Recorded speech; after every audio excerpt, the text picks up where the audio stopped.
The harrowing standoff that captivated the nation ends in relief as that kidnapped 5-year-old boy is rescued from the underground bunker where he was held hostage for 7 grueling days. Late this evening, President Obama praised the FBI on the daring raid that safely freed the little boy.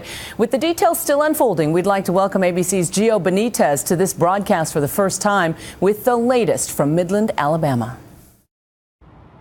After a week-long standoff, a happy ending today in Alabama, where the little boy kidnapped from a school bus is now safe. Tonight, a new picture of 5-year-old Ethan. I've been to the hospital. I have visited with Ethan. He is doing fine. He's laughing, joking, playing, eating, the things that you would expect a normal 5 to 6-year-old young man to do.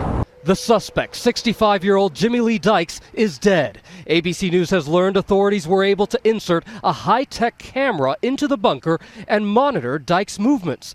When they became increasingly concerned he might act out, they positioned the SWAT team near the entrance and used an explosive charge to get into the bunker and neutralize Dykes. At this point, FBI agents, fearing the child was in imminent danger, entered the bunker and rescued the child. The terrifying standoff began last Tuesday when Dykes boarded a school bus and threatened the kids. I look up and he's talking about threatening to kill us all or something. And then he's like, I'll kill all y'all, I'll kill y'all. Dykes then allegedly shot and killed the bus driver and kidnapped Ethan. Just had a bus driver shot, possibly deceased. Suspect has removed the child from the bus. School kids on the bus say Ethan liked to sit in the front row and that after Dykes grabbed him, he headed to a bunker he built behind his house. He's always seemed like a weird person. I always thought that was just the way he is. Dykes was a decorated Vietnam vet who grew up in an area nearby. He moved back 2 years ago. Neighbors in this tiny, rural Alabama town say he once beat a dog with a lead pipe and had threatened to shoot children who set foot on his property.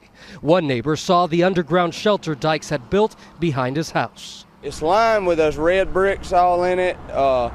He's got steps made out of cinder blocks going down to it.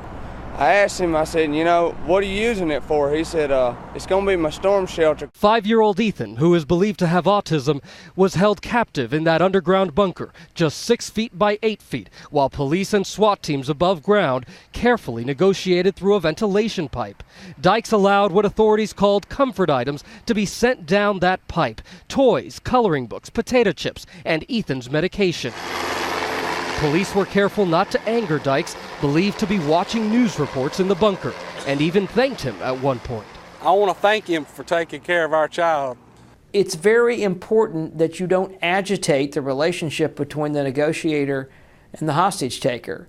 So by the sheriff saying that he appreciates Mr. Dykes' sort of assistance, if you will, in this, was to sort of reinforce, look, we understand you're trying to help us figure this out. Law enforcement had drones flying over Dykes' house, looking for signs that Ethan was alive and possible ways in to rescue him. Not only has this special needs child been kidnapped, he's also been witness to a murder right in front of his eyes. All the while, his family and friends can do nothing but wait. The way kids react is we do tend to have a natural recovery process from trauma, but this is a really severe trauma, long-standing trauma that's directly affecting him in a very scary way. Former FBI negotiators tell ABC News that rushing the bunker in a rescue mission was a last resort, especially in a case where the hostage taker may have planned the crime in advance. This may be why police waited 7 days before acting. We've got an old saying to use delay in order to save time.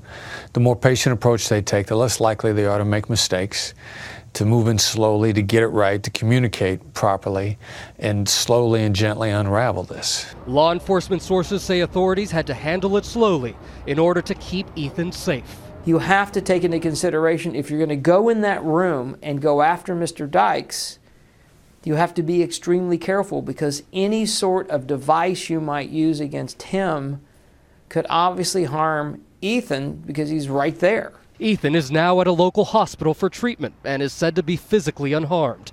Over the past week, the small community pulled together, local children even writing cards for Ethan's upcoming 6th birthday. He's my whole friend, and I love playing with him.